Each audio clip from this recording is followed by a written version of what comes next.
संस्कृत कक्षा में आपका स्वागत है। दोस्तों, आज पाठ 3 का दूसरा श्लोक पढ़ेंगे और श्लोक के साथ अन्वय जानेंगे, शब्दार्थ जानेंगे, हिंदी अनुवाद जानेंगे और श्लोक से संबंधित जो भी प्रश्न हैं उनके उत्तर भी जानेंगे, जिससे आप एग्जाम में अच्छे नंबर प्राप्त कर सकें। तो आइए जानते हैं।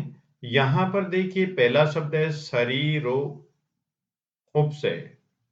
शरीरोपशय, तो इसकी संधि विच्छेद होगी शरीर धन उपचय। ठीक है। और दूसरा शब्द है कांतिर गात्राणाम। तो यहां पर शरीर धन उपचय, इसमें गुण संधि है। कांति ही विसर्ग और गात्राणाम यहां पर रुत्व विसर्ग संधि है, जो आपके कोर्स में है। सुविभक्तता, अच्छी तरह से। सुघटित अर्थात सौंदर्य। किसका सौंदर्य? शरीर का सौंदर्य। तो शरीरोपचय, इसका हिंदी में अर्थ हुआ कि शरीर की वृद्धि। शरीर की वृद्धि। कांति गात्राणाम, गात्रा गात बोलते हैं शरीर को, और शारीरिक शरीर के गात्राणाम सभी अंगों की, षष्ठी विभक्ति बहुवचन है गात्राणाम में। शरीर के सभी अंगों की कांति का मतलब सुंदरता, और सुविभक्तता पूरे शरीर का सौंदर्य। आगे है दीप्ता अग्नित्वम अनालस्यम। तो दीप्ता अग्नित्वम का मतलब होता है कि जठराग्नि का प्रकाशित होना। हमारे पेट में एक विशेष प्रकार की एक ग्रंथि होती है जो भोजन पकाने में काम आती है, जो भोजन को पचाने के काम में आती है। जैसे हम बाहर भोजन पकाते हैं, उसी प्रकार से हमारे पेट के अंदर भी ऐसी ग्रंथि आती है जो हमारी पाचन क्रिया को बनाए रखती है। तो उसको बोलते हैं दीप्ता अग्नित्वम का मतलब पाचन क्रिया अच्छी होना, भूख लगना जिसको बोलते हैं। अनालस्यम का मतलब होता है कि आलस्य की समाप्ति, आलस्य समाप्त हो जाना और स्फूर्ति आ जाना। स्थिरत्वम का मतलब होता है स्थिरता। स्थिरता का मतलब शांति महसूस करना, संतोष महसूस करना, अच्छा महसूस करना। लाघवम का मतलब होता है हल्कापन। भाई, व्यायाम करने से हल्कापन भी रहता है। मृजा, मृजा का मतलब स्वच्छता। व्यायाम करने से मनुष्य के अंदर स्वच्छता भी आती है। तो ये जो श्लोक है ये व्यायाम से संबंधित है। तो देखिए, व्यायामेन, व्यायाम करने से क्या क्या होता है। व्यायाम करने से, व्यायामेन, ये हम अपने तरफ से शब्द जोड़ेंगे क्योंकि हम व्यायाम का पाठ पढ़ रहे हैं। व्यायाम करने से शरीरोप से शरीर की वृद्धि, कांति गात्राणाम, शरीर के सभी अंगों की सुंदरता, सुविभक्तता, सारे शरीर का सौंदर्य, दीप्ता अग्नित्वम, पाचन क्रिया अच्छी होना अर्थात भूख लगना, अनालस्यम, आलस्य समाप्त हो जाना, स्थिरत्वम, स्थिरता आना, मन में संतोष होना, शांति होना, लाघवम, शरीर हल्का हो जाना, और मृजा और स्वच्छता आ जाना। ये सब व्यायाम करने से आते हैं और हम ऐसा महसूस करते हैं। अब अन्वय देखिए। शरीरोपचय, शारीरिक वृद्धि, कांति सुंदरता, गात्राणाम शरीर की, शरीर के सभी अंगों की सुंदरता, सुविभक्तता सभी शरीर के सभी अंगों का सौंदर्य, दीप्ताग्नित्वम, दीप्ताग्नित्वम का मतलब होता है कि पाचन क्रिया अच्छी होना, भूख लगना, अनालस्यम, आलस्य समाप्त हो जाना, स्फूर्ति आ जाना, स्थिरत्वम, स्थिरता होना, शांति प्राप्त होना, लाघवम, हल्कापन होना, और मृजा, शारीरिक स्वच्छता हो जाना। ये किससे होता है? व्यायामेन, व्यायाम करने से भवंती होते हैं। व्यायाम करने से शरीर की वृद्धि, सुंदरता, शरीर के सभी अंगों की सुंदरता, शारीरिक सौंदर्य, पाचन क्रिया अच्छी होना, आलस्य समाप्त होना, स्थिरता, हल्कापन और स्वच्छता व्यायाम करने से होते हैं। अब शब्दार्थ देख लीजिए। प्रत्येक शब्द का अर्थ दिया हुआ है कि शरीरोपचय, शरीर की को अभिवृद्धि करना, कांति सुंदरता। अब यहाँ पर जो ये शब्द है यात्राणाम नहीं है, ये गात्राणाम है, गलती से लिखा गया यात्राणाम। ठीक है, इसको आप क्या पढ़ेंगे? गात्राणाम पढ़ेंगे। क्या पढ़ेंगे? गात्राणाम। तो इसको ठीक कर देते हैं, गात्राणाम। ठीक है,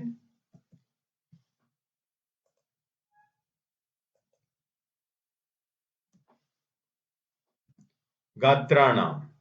क्या? गात्राणाम। बस केवल 1 मिनट लगेगी।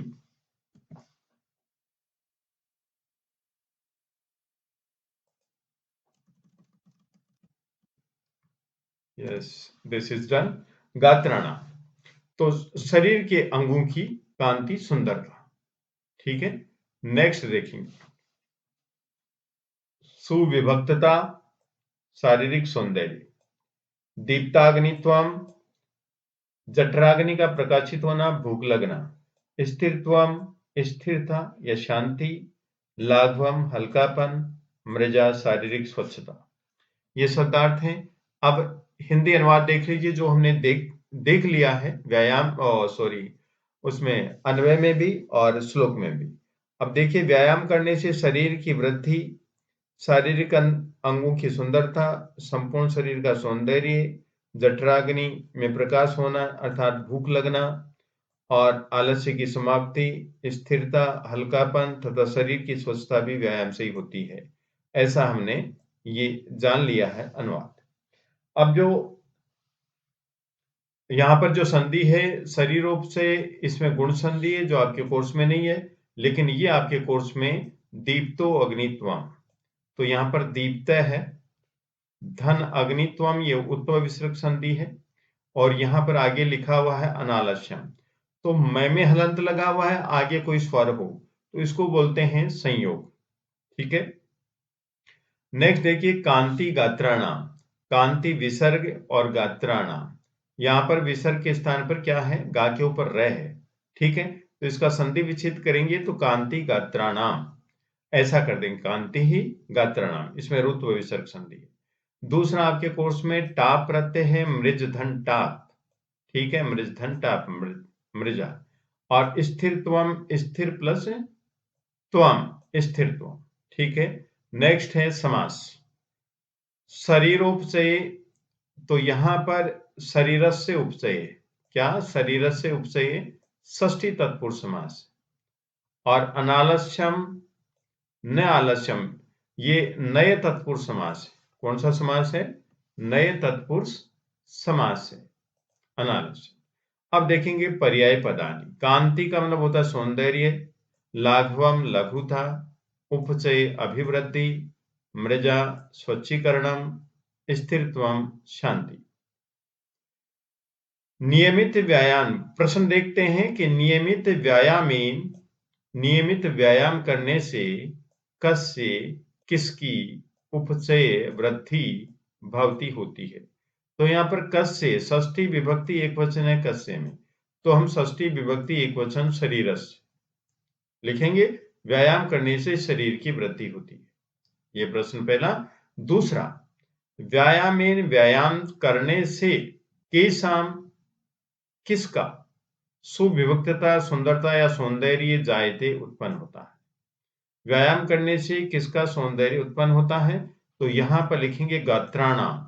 यहां पर केशाम में षष्ठी विभक्ति बहुवचन में प्रश्न है, तो इस षष्ठी विभक्ति बहुवचन में आंसर लिखेंगे हम।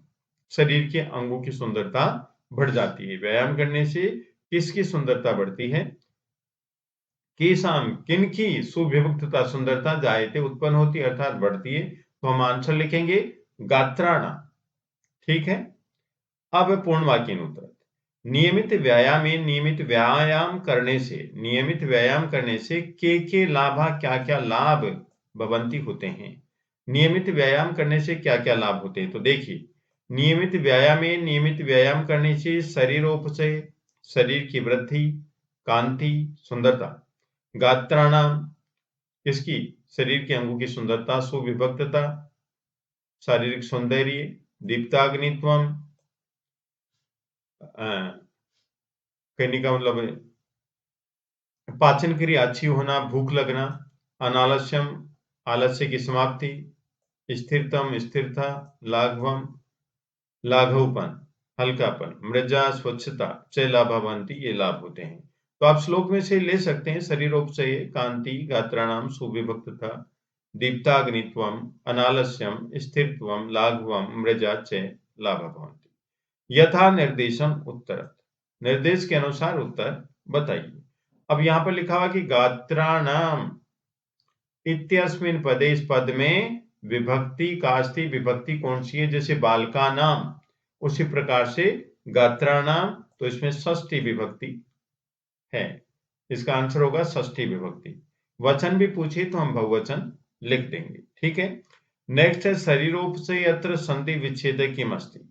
शरीरोपचय, इसमें संधि विच्छेद क्या होगी? क्या संधि विच्छेद होगा इसका?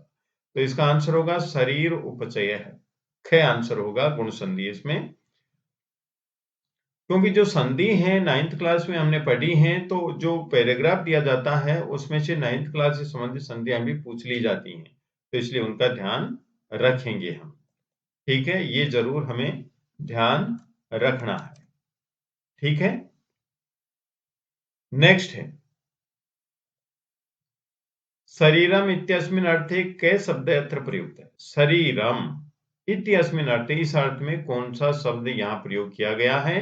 तो शरीर को क्या बोलते हैं? गात्रम बोलते हैं। गात्रम यहाँ पर प्रयोग किया गया है शरीर के अर्थ में, गात्रम।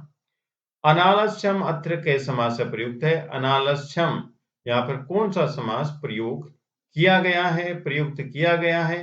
अनालस्य में यहाँ पर तत्पुरुष समास प्रयोग किया गया है, और जो तत्पुरुष का भेद है नय तत्पुरुष समास।